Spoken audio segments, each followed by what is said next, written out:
Hey YouTube. Today I'm going to show you how I'm going to make cheese, Farmhouse Cheddar, with a sous vide supreme.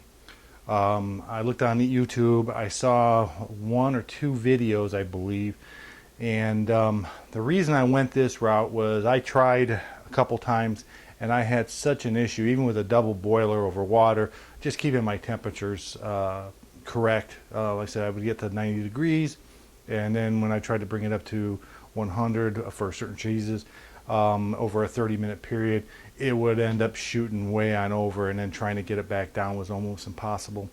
I don't know how the other people do it so well, but I figured it's sort of a precise science as far as cheese goes, so I wanted to go this route. Probably a little bit more than the average user would want to do just for cheese, but if you Google sous vide on the net, you will find out that you can cook in it, you can do a lot of things with it. So it's not just for cheese. Its intention is actually to cook meals with it. But because it holds the temperature of the water at such a precise level, for me, it's ideal for cheese making. Again, probably not something that the average user wants to do, but if you want to do it, I guess if you want to do it right, or maybe avoid several bad batches from temperature change, this might be a route for you. Hopefully shortly I will have another video where I'm actually using another device that will allow me to use a larger pan, so I can do larger batches of cheese. And at the same time, you could also cook, if you're doing sous vide cooking, which this stands for under pressure, or under vacuum, correction.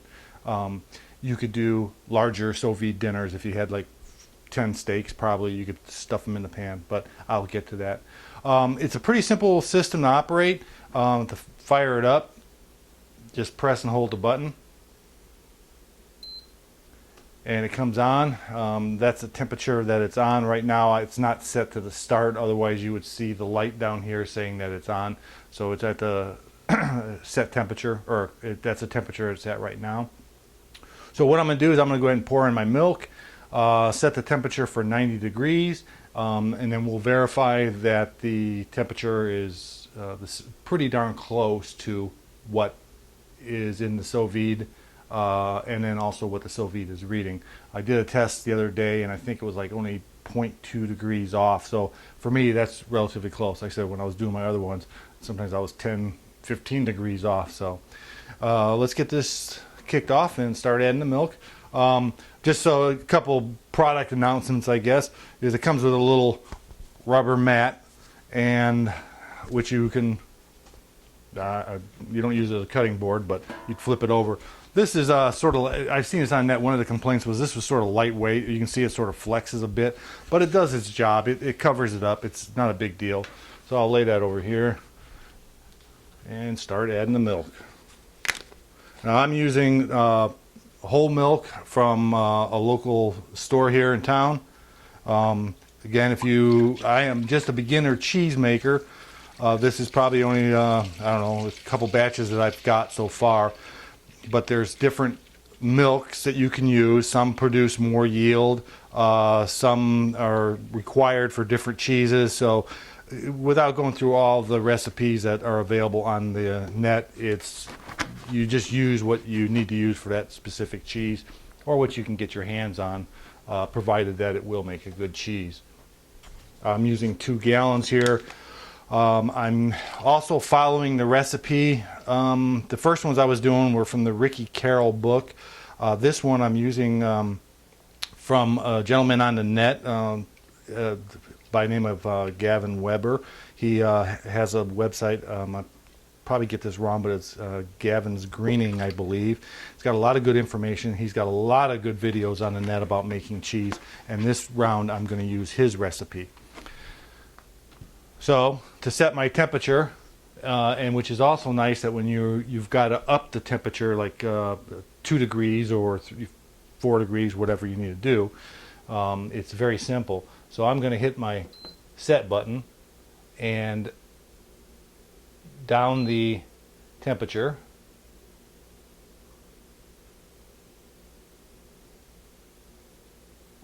Went to 86, and then I'll press start. and you can see the temperature will start to increase. And I haven't actually timed the how long it takes to get there. This is sort of a, for lack of better words, a set it and forget it. Like I said, since it's not on the stove and I know it right at 90 degrees that it's going to stop and it's going to maintain that temperature for me, I can go ahead and do something else that I need to get done, in the time being. It will alarm me that it's hit its temperature.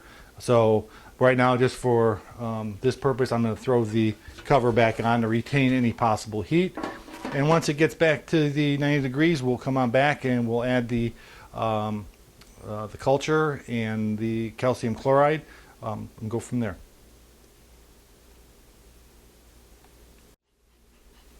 Okay, it's been about 10 minutes and you can see the temperature is slowly increasing. It does not, sous vide does not just raise it up, from 60 all the way up to 90 in a matter of seconds. It does it gradually, so there should be no chance of you scorching your milk. A couple things I wanted to point out was that this model here allows you up to 2 gallons, or I think 3 gallons of milk if you wanted to, or water is what you would normally use into it. It's stainless steel inside. It's been sanitized with Star San before I poured the milk into it. My first couple batches were botched because of what I did, not because of the sous vide itself. But once I got the idea of how everything was working, it went rather smoothly.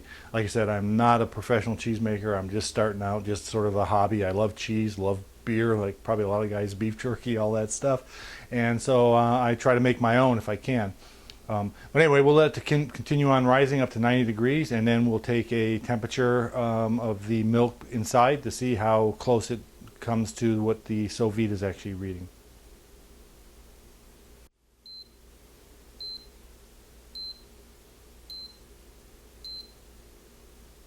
Okay, I just got the camera on as it went very, very close to 90 degrees. Right now the temperature is sitting at 89.7.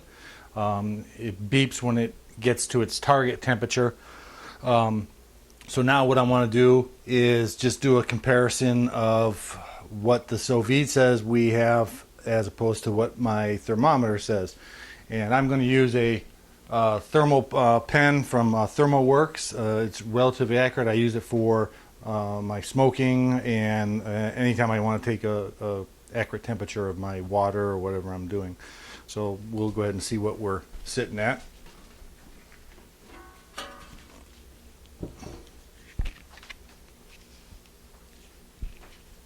And I'm going to sanitize this before I use it, which is one of the big things about making cheese is that everything is sanitized. So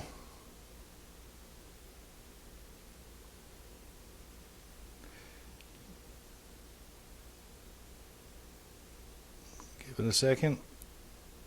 I'm reading 90.4 and 5 anywhere in there, and the sous vide is reading 90.6. So I would say offhand we're pretty close on. It's, I said, relatively accurate. So I've had no problems about guessing, gee, is it really 90 degrees or is it 95 degrees? And if I was to leave it here for several hours, it would still stay at 90 degrees.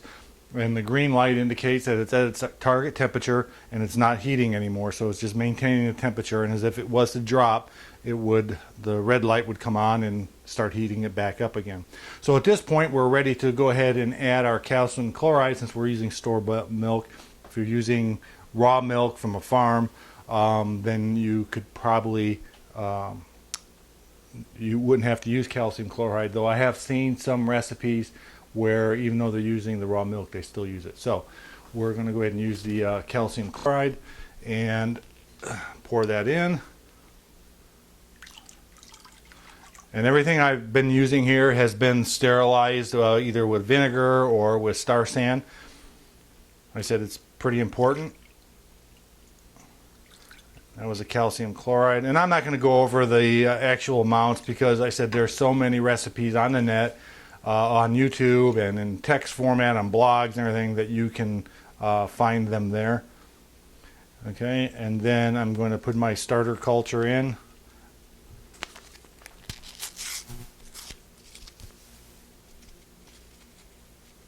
There we go.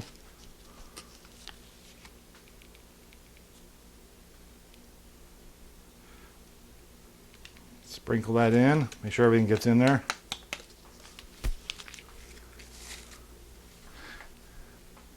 Then I'm going to mix that in. Mix it real well.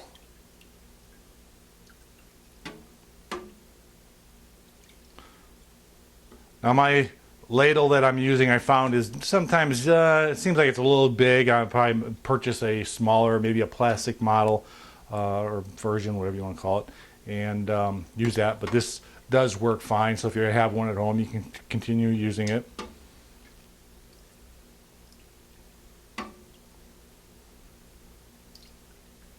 Just mix it up well at this point here. And I apologize, I'm not going to move my camera around for everything.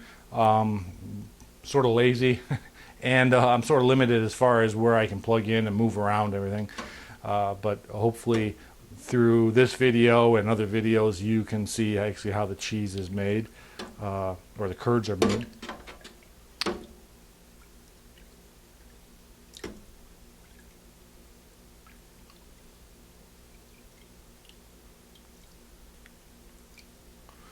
Okay, so that's mixed in, and I'll wash this here in a second and re-sterilize it for the next move. And I'll throw the top on just to sort of retain the heat, and set my timer for 45 minutes. And we'll just wait to till it starts to ripen at this point. Again, you can see the temperature is still maintained at 90.6. Hasn't I wasn't watching everything, but it may have just fluctuated a little bit, but it'll just stay there, which is really nice, because now if you need to run around and do something, you can. Of course, at this point, you have to come back at the 45-minute and add the rennet. So you definitely just don't want to let it sit there for hours at this temperature, because you would not turn out a very good cheese. So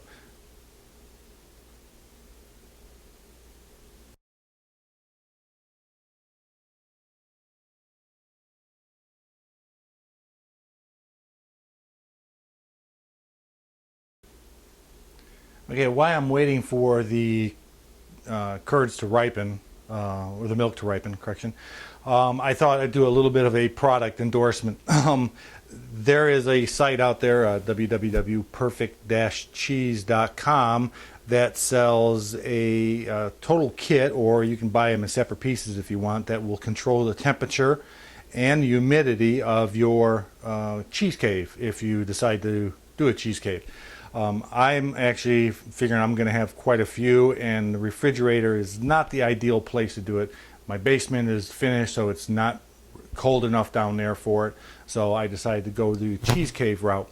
And what you see here is, you see his temperature controller, which is on right now at this point, and then to the right of that is the humidity controller, which has the cave cube, and that cave cube will sit in, I don't know if you can see this here, but it'll sit in a thing of water, and the water can be no higher than that. It's got a wick in there to drop water, and some a fan in there, and then the controller itself controls it.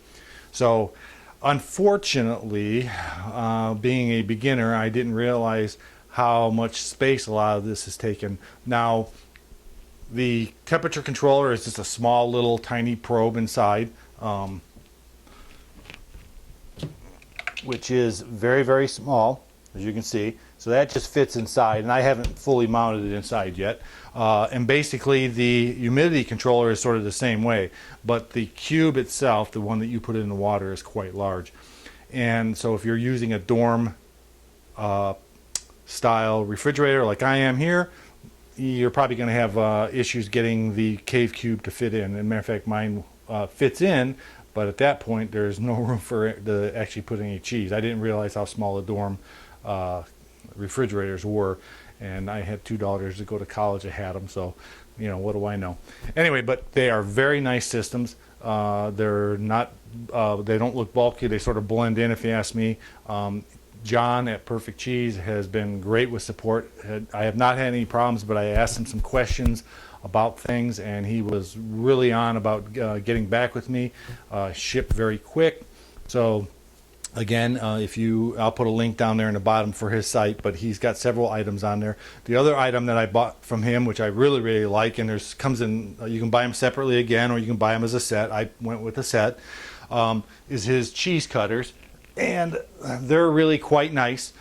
This is the 1/2-inch cheese cutter, and it's the little handle here comes off, and then you can slide around to get your other cut that you need.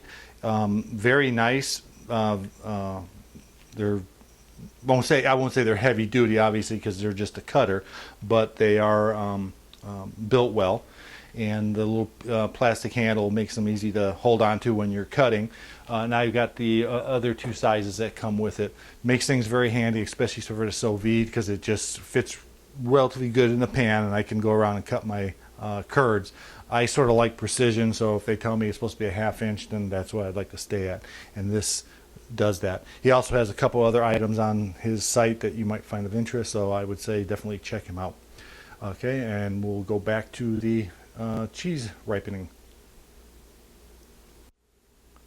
Okay, we've been about 15 minutes into the process of the ripening, and you can see the temperature is still sitting at 90.6. So it's doing very well, hasn't jumped up, hasn't decreased. It's maintaining the temperature just where we want it.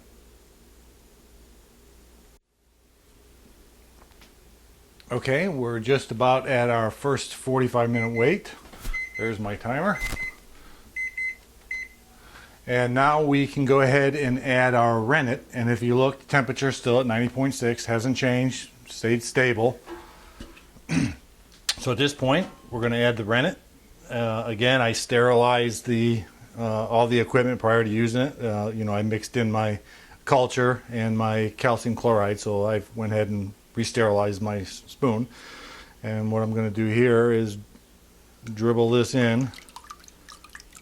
They've got a name for this, and I can't remember what they call it, and I've seen different ways of people just pouring it in and stirring it. I just do it this way. Choose whatever method works best for you, and then stir it for 1 minute. I actually saw there's another lady on the site, I cannot remember her name. She has a lot of good videos on making cheese and bandage wrapping, which is what I'm going to do with my cheeses. Try not to do, for at least for the hard cheeses. Softer cheeses, obviously I won't do that. But she's got a lot of good information, and one of her recipes that's like stir 20 times. She's got it down to an art. So anyway, we'll go ahead and stir this up and down motion.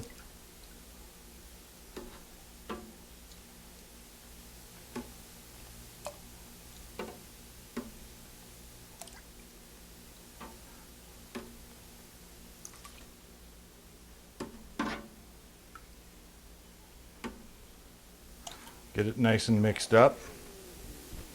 And then after this, it's another 45 minutes of waiting at 90 degrees, waiting for the curd to sort of set.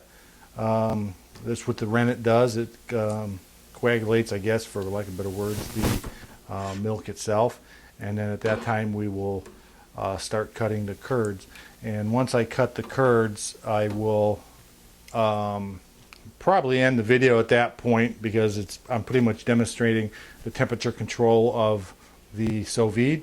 And I said maybe at a later date I'll go through the whole one when I get a little more space to move around and everything.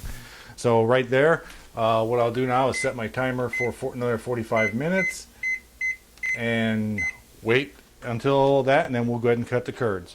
And again, I'll put the cover on there just to retain the heat, keep any thing that may be in the air falling inside.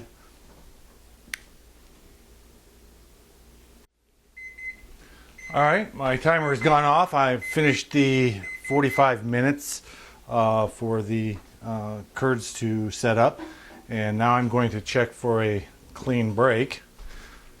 Again, sterilized everything, and I would show this, but with a dead battery and on a charger, it's a little bit hard. But I'm getting a clean break. So what I'm going to do at this point is I'm going to take my cheese cutter and cut the cheese, or curd cutter, and cut the curds. Boy, I slide in on the side, bring it across, slide it over a little bit, bring it across, slide it over, bring it across, then up, and then the same thing back lengthwise.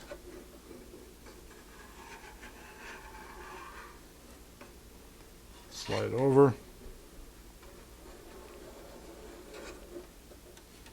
bring it up, and then I want to flip it around so I can get the vertical cut.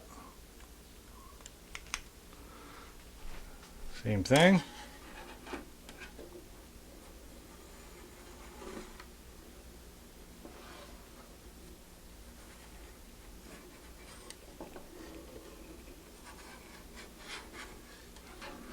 Up. And at this point you can see the whey starting to separate from the curd.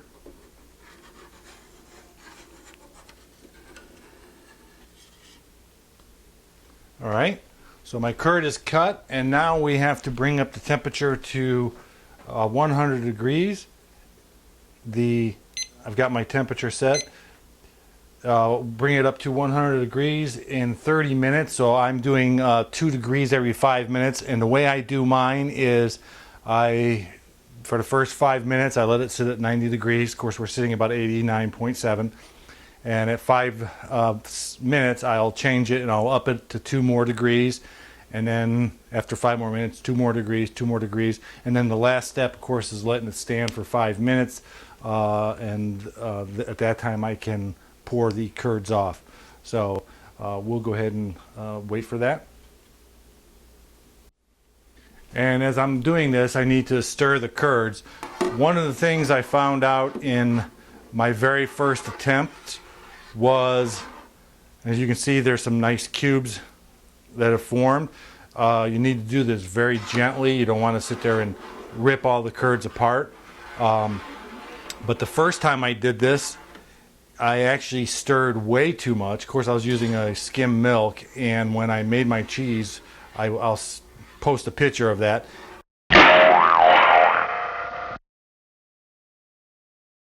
It was very, very hard. Couldn't even eat it. It went to the compost pile after I was done. But it's one of those things that it's first couple times it's probably not going to be perfect. You just sort of have to play around with it a bit. But what you're doing here is just stirring it so that your curds don't mat, and you'll know if they're matted. You'll pull up a ladle full and you'll see them sort of all bound together. Here I can see that they're broken apart, so they're not matting. You want to stir it, but you don't want to go nuts on it. And obviously, again, I said you want to be gentle with it. The other thing too is with this SousVide Supreme is the corners are sort of round, so you definitely want to sort of get to the corners and pull that out. Make sure that it doesn't get matted in the corners, so I sort of slide around and just move everything. Again, try to be as gentle as possible.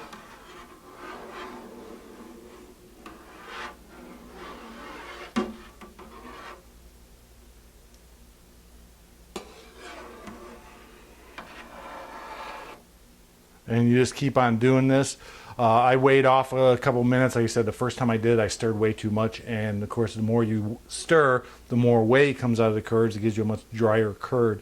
And that was my problem. And again, I was using skim milk and not whole milk. I had purchased it and figured, well, I'll give it a try. But again, you live and learn. All right, I'm just about 25 seconds into the first 5 minutes, and we're still sitting at 89.7. Going to give it a little bit of a stir here. Curds seem to look fine. They're not matted. Everything's going as planned.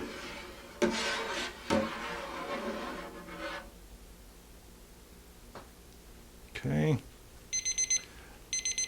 Timer goes off, and then on here what I do is I hit the set temperature and I will increase it to 92 degrees, hit the start, come back to my timer, set it for 5 minutes, whoops, and let it go. And then I'll continue on stirring.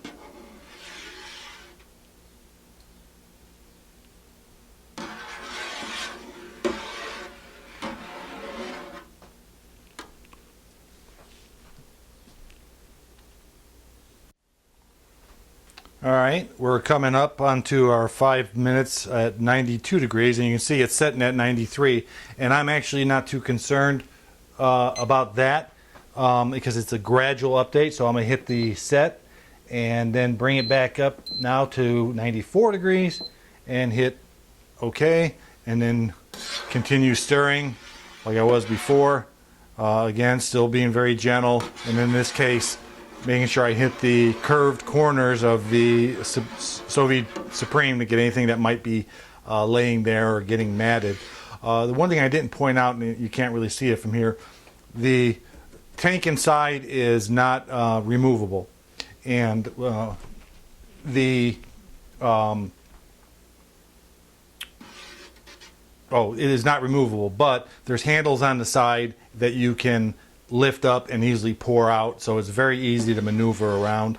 I said it's not a problem. So we'll come back here as soon as I'm done. Okay, we're coming back up on the next 5 minutes, and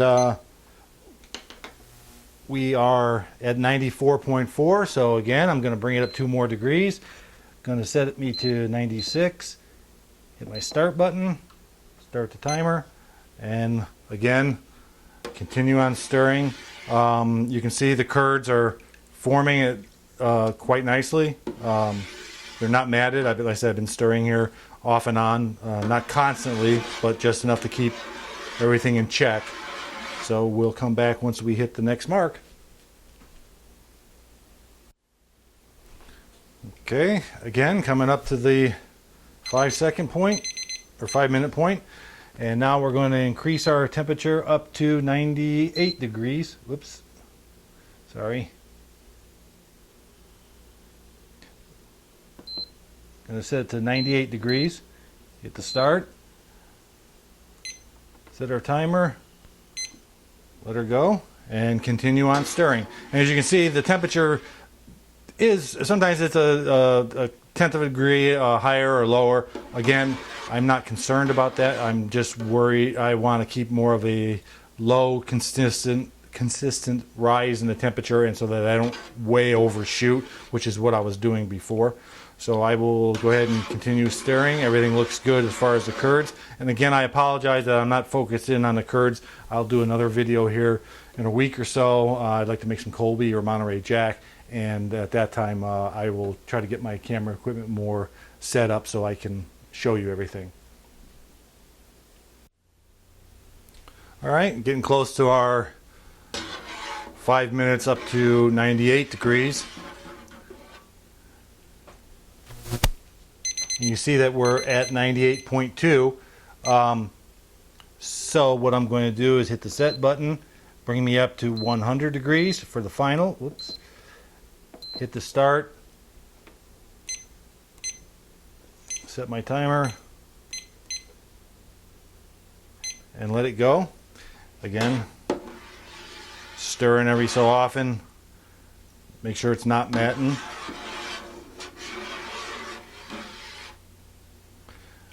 And now our next process is, once it hits this 100 degrees, I will let the curds stand for 5 minutes covered, and then I can drain them.